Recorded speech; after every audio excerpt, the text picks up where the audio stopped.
Hello again, everyone. Welcome back. So today is still Tuesday, May the 4th of 2021, and the Hebrew calendar, it is the 22nd of IR 5781. And as you can see, I'm still at home here in the beautiful mountains of North Carolina. Unfortunately, the rain has stopped right now, and the sun is coming. Looks like it's trying to come out. Hopefully, it will start raining again, um, but so far it's not, and but it's okay. It doesn't matter what the weather is like outside. It's still a beautiful day. It's a day that God has given us, and the weather's always perfect for Him. It's accomplishing what He wants to accomplish, whether it be just a little rain shower to help the trees and the plants and everything grow, or if it's a distraction to call people back to Him. It's still or where He's destroying the wicked, bringing down high places and things. That's still, even though I don't like, I hate the idea of, wicked people dying. I'd rather just the demons being removed from them and they go on living and become righteous people. But still, it's whatever it is that God is wanting to accomplish.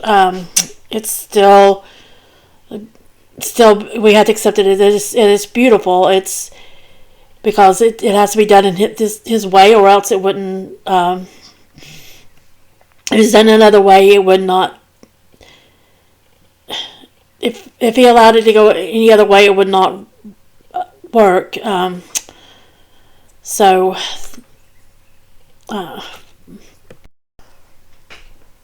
instead of getting all happy and rejoicing that wicked people are destroyed, we should still keep them on our hearts and pray for them that their wickedness has been brought to light, and they have been brought down low enough to where they can see that what they're doing is wicked and wrong, but that we need to pray that they are, that since they've been brought down to that level, that they will see the errors of their way and come back to God.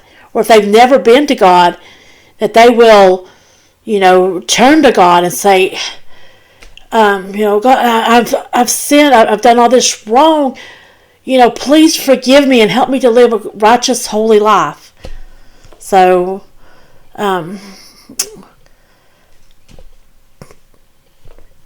because we should never, if you rejoice about, because it says that, whatever judgment that you put out will be judged on you, measure for measure. It's the same way with, because what you're doing is, whenever you're rejoicing about someone's downfall, you are actually doing judgment. You're judging people.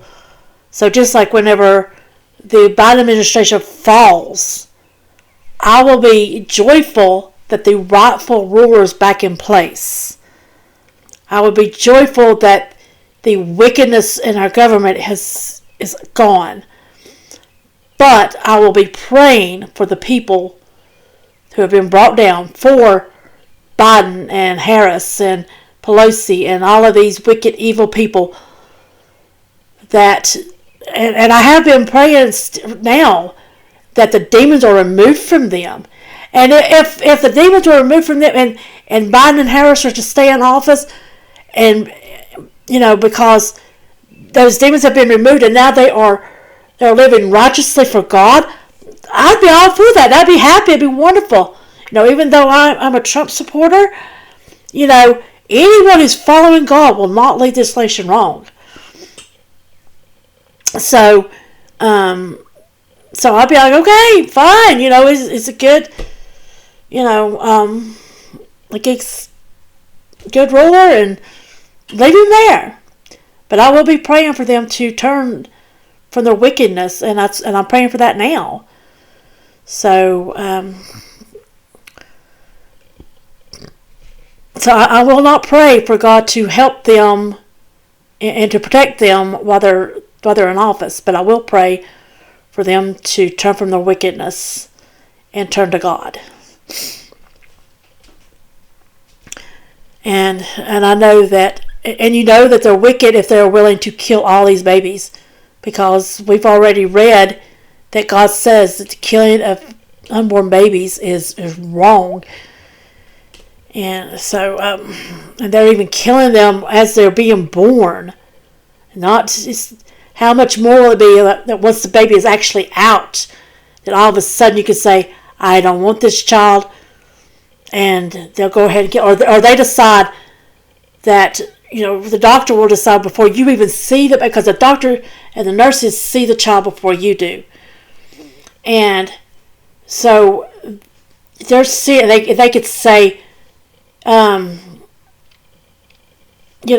do something, they could stop it from breathing before you even hear its first cry, and decide at that point and tell you, well, it was born dead. I'm sorry, ma'am, but your baby was stillborn, and because they maybe that doctor has this thing in their hearts that there's too many children, there's too many people in the world. We need to curb the amount of people being born.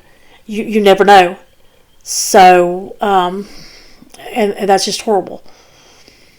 So, and anybody that supports that has got wickedness in their heart. I don't care how they act on the outside. There is wickedness in their heart. The devil is ruling in their heart. So we need to be praying that they come to light for that.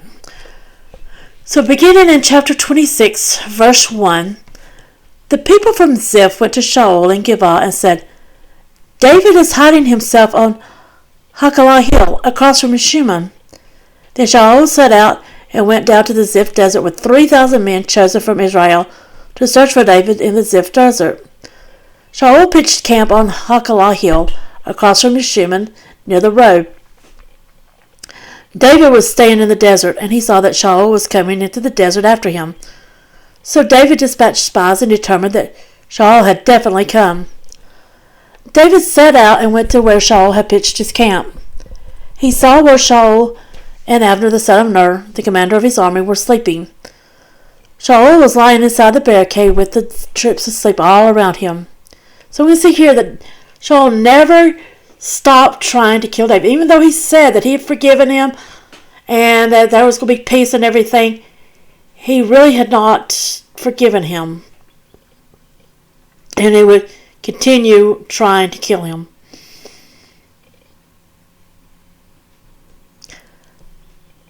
David said to Ahimelech the Hittite and Avishai the son of Zeruiah, Joab's brother, Who will go down with me to Shaul in the camp?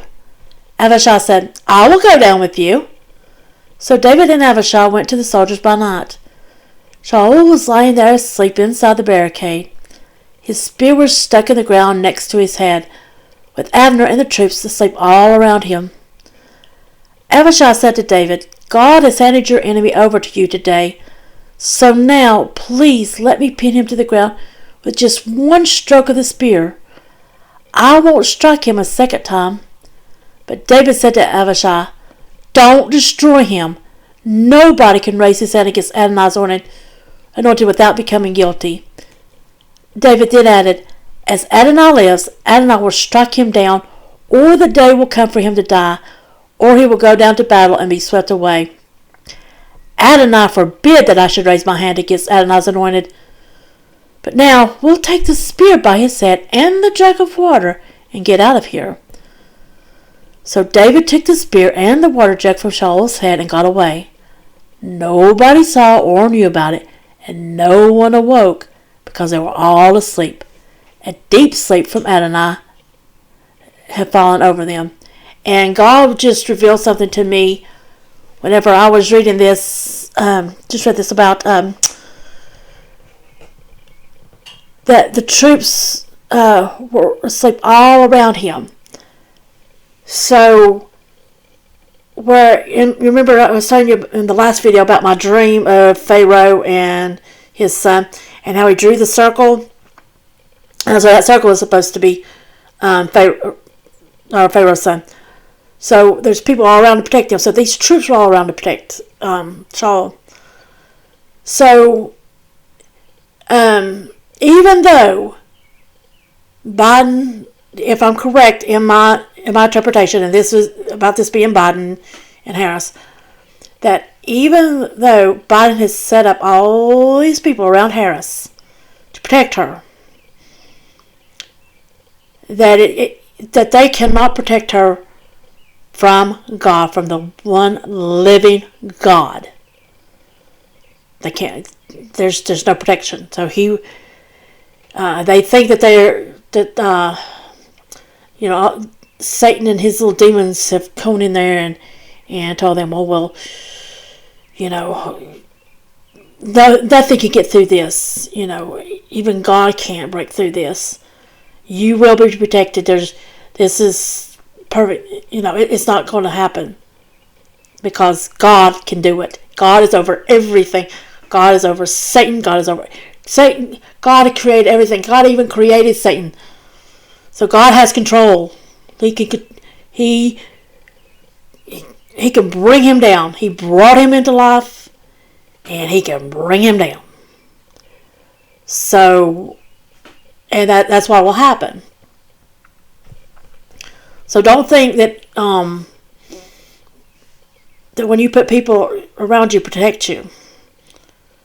And see, and another thing just bothered my mind, these barricades that are all of a sudden around the city of Washington, D.C., or I don't watch the news enough to know exactly where the barricades are at. So I'm not sure. I've heard two different stories. I've heard that it's around the city of Washington, D.C., and I've also heard that it's around just the Capitol buildings, or the governmental buildings. But they might have that to protect them, but they will not remain. They will be broken down. All these people, all these troops. Okay, God just revealed something to me. Okay, so I was kind of sort of wrong about my interpretation, but not completely. So there is protection. So the protection, the rings of protection. So that is, Biden and Harris. The dream was Biden and Harris, but the rings of protection, because there's troops up there. I know that there's like all these troops up there. So there's troops who are up there to protect. Biden has set these troops up to protect Harris, and this barricade up to protect Harris. That's what the rings were. There wasn't. I was thinking along the lines of, like maybe senators and other congressmen and cabinet members. That's what I was thinking of to protect her. But that's not the protection. See, I told you I would tell you if I was wrong, correct? So, yeah. And so, because people like that, they could be easily brought down. But how do you get through guards? I mean, or the military. Who can get through the military? Who can get through these big... How can you get through that fence? But God can. And God will. We'll just have to wait and see. And I definitely need to get back into this Aliyah thing. And... because this gets to come very quickly, and get this out for you to try to get you more aware of how closer the day is. I can't give you an exact day. I may be able to give you an exact day if he tells me, but at least you can see when it's coming and get kind of prepared. If he tells me an exact day and tells me to tell it to you, I'll tell it to you. Okay, now. Oh, I'm so excited. Okay. Now, verse 13. David crossed to the other side and climbed to the top of the distant ridge, leaving a considerable space between them. Then David called out to the troops and to Abner the son of Ner. Abner, aren't you going to answer? Abner answered, Who are you calling to the king? David said to Abner, Aren't you the brave one? Who is there in Israel to compare with you? So why haven't you kept watch over your lord the king? Someone came in to kill the king, your lord. It's not good what you've done. As Adonai lives, you deserve to die because you didn't keep watch over your lord. Now we know that David really wasn't going to kill him, but he's trying to make a point here. Okay, let's go back to verse 16. It's not good what you've done. As Adonai lives, you deserve to die because you didn't keep watch over your lord, Adonai's anointed. And now, see where the king's spear is, and the jug of water that was next to his head. Shaul recognized David's voice and said, Is that your voice, my son David? David said, It is my voice, my lord king, and continued, Why is my lord chasing his servant? What have I done? What evil am I planning? Please now, may my lord the king hear what his servant is saying. If it is Adonai who has stirred you up against me, let him receive an offering. But if it's human beings, then a curse on them before Adonai, because as things stand today, they have driven me out so that I can no longer share in Adonai's inheritance. They've said, Go, serve other gods. Now don't let my blood fall on the ground away from the presence of Adonai. The king of Israel has gone out in search of a single flea, as if he were hunting partridge in the mountains. Then Shaul said, I have sinned. Come back, my son David. I won't harm you any longer, because you regarded my life as precious today. Yes, I have behaved like a fool. I was altogether in the wrong. David answered, Here is the king's spear. Send one of the men over to bring it back. Adonai will give every person a reward suited to his uprightness and faithfulness. Adonai put you in my power today, but I would not raise my hand against Adonai's anointed. Look, just as I put great value on your life today, so may my life be given great value by Adonai. May he deliver me from every kind of trouble. Shaul answered David, Blessings on you, my son David. No question that you will accomplish everything you set out to do. So David went on his way, and Shaul returned to his place. Chapter 27. But David said to himself, One day Shaul will sweep me away. The best thing for me to do is to escape into the territory of the Philistine. Then Shaul will give up trying to find me here or there in Israel's territory, and at last I'll be free of him. So David set out with his 600 men and passed on to Achish, the son of Maoch, king of Gath. David lived with Achish, he and his men, each man with his household, including David with his 2 wives, Ahinoam from Israel and Abigail from Carmel, Nabal's widow. Shaul was told that David had escaped to Gath, whereupon he stopped searching for him. David said to Achish, If you are now favorably disposed toward me, let me have a place to live in one of the cities in the countryside. Why should your servant live in the royal city with you? That very day Achish gave him Ziklag, and that's why to this day Ziklag belongs to the kings of Yehudah. After David had been living in the country of the Philistine for a year and 4 months, he and his men began going up and raiding the Geshuri, the Gizri, and the Amalekah. From ancient times, these people had lived in the land in the direction of Shur, all the way to Egypt. David would attack the land, leaving alive neither men nor women, but taking the sheep, cattle, donkeys, camels, and clothing. Then he would return and go to Achish. Achish would ask, Where were you raiding today?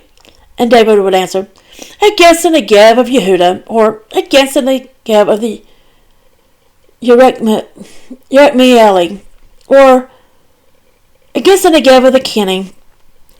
The reason David spared neither men nor women to be brought to Gath is that he thought, we don't want them telling on us saying, David did so and so. That's how he conducted his raids for as long as he lived in the country of the Philistine. And Achish believed him.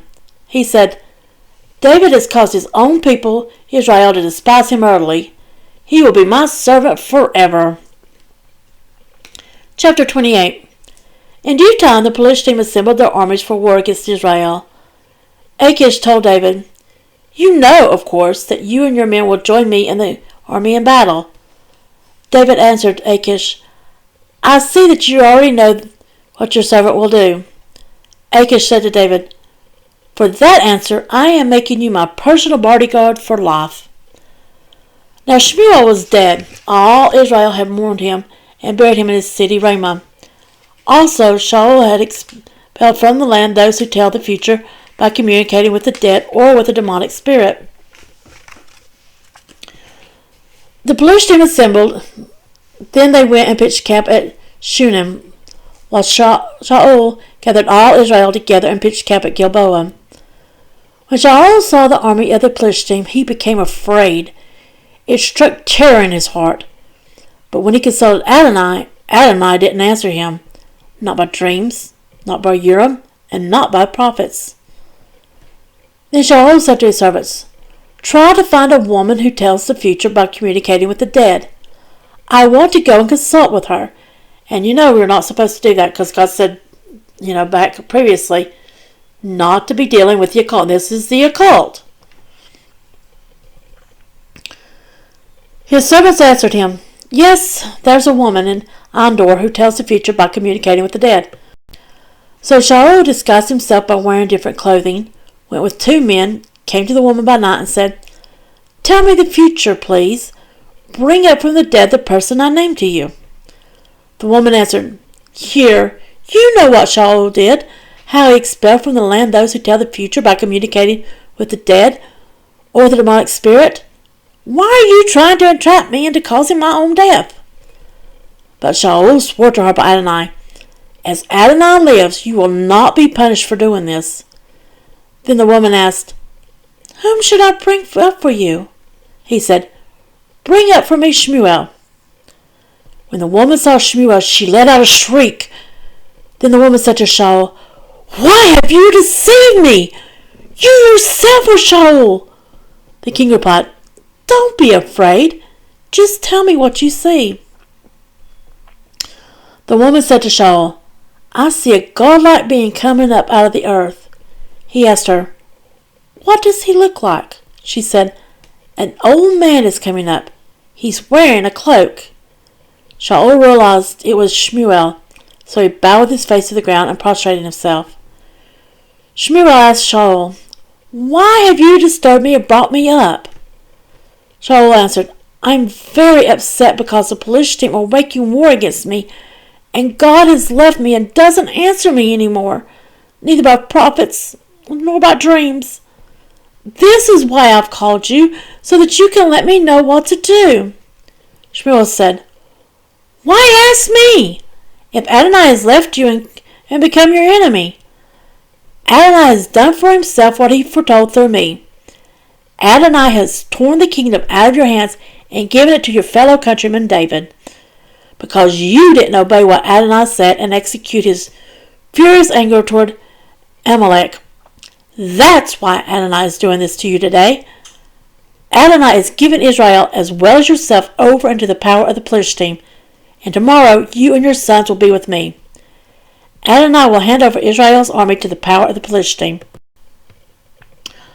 Shaul immediately fell full length on the ground and became terribly frightened because of what Shmuel had said. He had no strength left in him, for he had eaten nothing all that day and night. The woman approached Shaul, saw that he was panic-stricken, and said to him, Here, your servant listened to what you said. I put my life in my hands and did what you requested me to do. Now therefore, please, you listen to what your servant says. Let me put a little food in front of you, then eat, so you have some strength when you go on your way. But he refused and said, I won't eat. Then his servants, together with the woman, urged him, and he heeded what they said. He got up off the ground and sat on the bed. The woman had fattened a calf in the house. She hurried to slaughter it. Then she took flour, kneaded it, and baked matzah with it. She served it Shaul and his servants, and they ate. Afterwards they got up, and they went away that night. Chapter 29. The Philistines gathered all their army together at Aphek, while Israel's army pitched camp by the spring in Yisrael. The leaders of the Philistines were passing by with their hundreds and thousands. David and his men were bringing up the rear with Achish. The chiefs of the Philistines asked, "What are these Hebrews doing here?" Achish answered the chiefs of the Philistines, "This is David, who was a servant of Shaul, king of Israel. He's been with me now for well over a year, and I haven't found anything wrong with him between the time he deserted to me and now." But the chiefs of the Philistines became angry and said to him, "Have the man return and go back to the place you set aside for him. Don't let him go into battle with us, because on the battlefield he might become our enemy. What better way could there be for him to get reconciled with his Lord than by cutting off the heads of our men? This is David. They used to dance and sing about him. Shaul has killed his thousands, but David his tens of thousands." So Achish summoned David and said to him, "As Adonai lives, you have been upright, and I myself would be more than pleased to have you go on campaign with me, because I haven't found anything wrong with you between the day you arrived and now. However, the chiefs don't trust you. Therefore, now go on back and go in peace, so as not to do what appears bad to the chiefs of the Philistines." David said to Achish, "But what have I done? What have you found in your servant during the time I've been with you that disqualifies me from going and fighting against the enemies of my lord the king?" Achish answered David, "I know that you are as good, from my point of view, as an angel of God. Nevertheless, the chiefs of the Philistines have said, he is not to go up with us to the battlefield. So get up early in the morning with the servants of your lord who came with you, and as soon as you are up and it gets light, leave." David got up early in the morning, he and his men, to leave and go back into the land of the Philistines, while the Philistines continued up to Israel. 3 days later, when David and his men arrived in Ziklag, they found that the Amalekites had raided the Negev and Ziklag. They had sacked Ziklag and burned it down, and they had taken captive the women and everyone there, great and small. They hadn't killed anyone, but had carried them off as they went on their way. So when David and his men arrived at the city, there it was, burned down, with their wives, sons, and daughters taken captive. Then David and the people with him cried aloud until they had no more power to cry. David's 2 wives had been taken captive, Ahinoam from Israel and Abigail, the widow of Nabal from Carmel. David was in serious trouble. The people were talking about stoning him to death because all the people were in such deep grief, each man over his sons and daughters. But David strengthened himself in Adonai his God.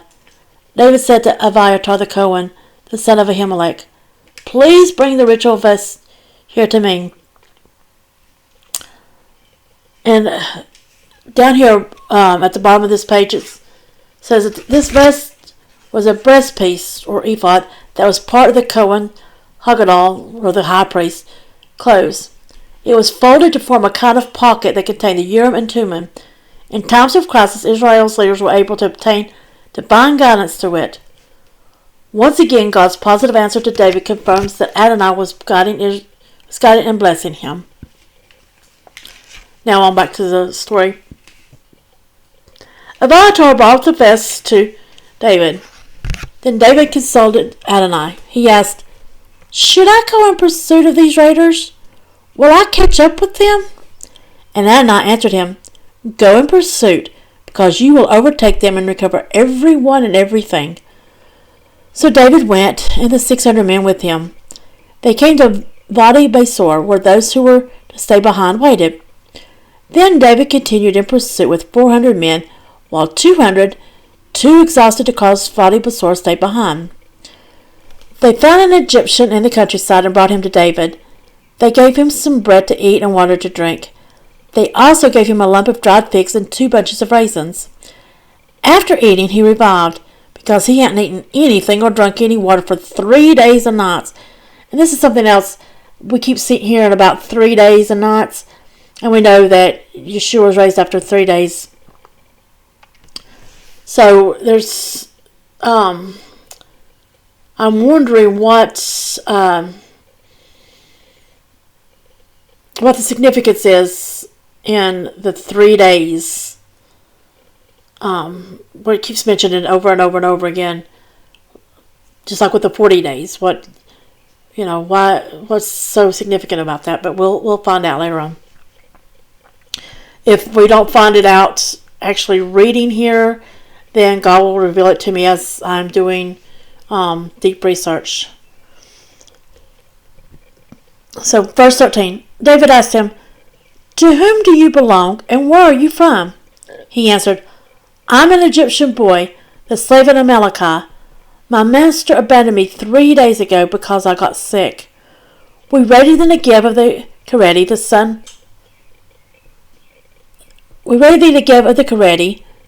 the Negev of Yehuda, and the Negev of Caleb, and we burned down Ziklag." David asked him, "Will you lead me down to this raiding party?" He said, "If you will swear by God to me that you won't kill me or hand me back to my master, I will lead you down to the raiders." He led them down, and there they were, spread out all over the ground, eating, drinking, and celebrating how much spoil they had taken from the territory of the Philistines and the territory of Yehuda. David attacked them from dawn until the evening of the next day. Not one of them escaped, except for 400 young men who jumped on camels and got away. David recovered all that the Amalekite had taken. He also rescued his 2 wives. They found nothing missing, big or little, not sons, not daughters, not plundered goods, or anything else they had taken. David brought it all back. Now see, if Saul had killed them all, like God had said, this wouldn't have happened. David took all the flocks and herds and drove them ahead of their own livestock, announcing, "This is David's spoil." David came to where the 200 men were, who had been too exhausted to follow him, whom they had let stay at Vadi Besor. They came out to meet David and the people with him. When David approached them, he greeted them. But some of the men who had gone with David were evil men, scoundrels, and they said, "They didn't go with us, so we're not giving them any of the property we've recovered. Each man can take his wife and children and leave." Then David said, "No, my brothers, don't do this with the goods Adonai has given us. He protected us, and he handed the raiding party over to us. Anyhow, no one agrees with you about this. No, the share of someone who stays with the equipment will be the same as the share of someone who goes out and fights. They will share equally. It has been that way from that day on. He established it as a ruling for Israel to this day." When David came to Ziklag, he sent some of the spoil to the leaders of Yehuda, who were his friends, with a note, "Here is a present for you from the spoil of the enemies of Adonai." He sent such gifts to those in Bethel, to those in Ramoth, to those in Yatir, to those in Aurora, to those in Sifmot, to those in Eshtemoa, to those in Rachel, to those in Yokmeeli, to those in the cities of the Kenah, to those in Hormah, to those in Korashan, to those in Atak, to those in Hebron, and to all the places where David and his men had frequently visited. Chapter 31. Now the Philistines pressed their attack on Israel. The men of Israel fled before the Philistines, leaving their dead on Mount Gilboa. The Philistines pursued and overtook Shaul and his sons, and the Philistines killed Jonathan, Abinadab, and Malchishua, the sons of Shaul. The fighting went hard against Shaul. Then the archers overtook and wounded him, so that he was in agony. Shaul said to his armor-bearer, "Draw your sword and run me through with it. Otherwise these uncircumcised men will come, run me through, and make sport of me." But his armor-bearer refused. He was too frightened. So Shaul took his sword and fell on it. But when his armor-bearer saw that Shaul was dead, he too fell on his own sword and died with him. Thus Shaul, his 3 sons, his armor-bearer, and all his men died that same day together. When the men of Israel who were on the other side of the valley and those who were on the far side of the Jordan saw that the men of Israel had fled, and that Shaul and his sons were dead, they abandoned the cities and fled. Then the Philistines came and lived in them.